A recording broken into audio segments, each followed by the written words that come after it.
సంవత్సరాల తరబడి సంఘాల్లో తగలడతారు కొంతమంది.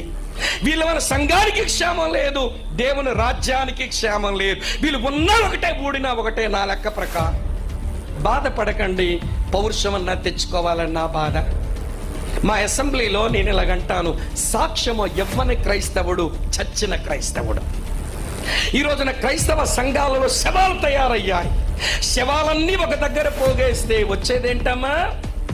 దుర్వాసన. ఈరోజు మన సంఘాల్లో దుర్వాసనలు ఎందుకు కొడుతున్నాయి అని అంటే, ప్రభు నన్ను రక్షించింది, మరొకటి రక్షించడానికి నేను ఆ పని మీదే ఉంటాను, ఒక కొత్త వ్యక్తిని తీసుకొస్తాను, కొత్త స్థలంలోకి సంఘ స్థాపన జరగడానికి నేను ప్రోకులాడతానని అంటుంటే నీ దగ్గర ఈ వాసన రాదు. ఏ వాసన వచ్చారండి? నాకు పాట ఇవ్వలే, స్పెషల్ సాంగ్ నేను పాడలేనా? ఆడే పాడగలడా? అతనికి ఇచ్చారు స్పెషల్ సాంగ్, నాకు స్పెషల్ సాంగ్ ఇవ్వలేదేంటి? క్రైస్తవ్యములో చచ్చిన స్థితికి వెళ్ళిపోయి లేనిపోని అధికారాల కొరకు, లేనిపోని ఆర్భాటాల కొరకు, లేనిపోని గుర్తింపు కొరకు, లేనిపోని ఆశల కొరకు, అనవసరమైన వాటి కొరకు ప్రాకులాడి బ్రతుకుతున్నారే. ఇదే డెడ్ క్రిస్టియానిటీ, చచ్చిన క్రైస్తవ్యం. అరే, నా వల్ల ఒక మనిషిని ప్రభు దగ్గర రాలేకపోతున్నాడు అని ఆరాటం లేదు, కానీ నాకు పాట ఇవ్వలేదని అలుగుతావే.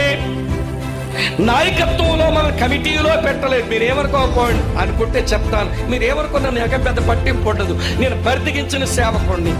కమిటీలో నాయకత్వం అందొచ్చేస్తే అసలు ప్రైమ్ మినిస్టర్ అయినట్టు కొమ్ము లేపుతాడు. ఇడు కొమ్మి ఎరగబడ కొమ్ము లేపుతాడు కమిటీల్లో సభ్యుడైపోగానే.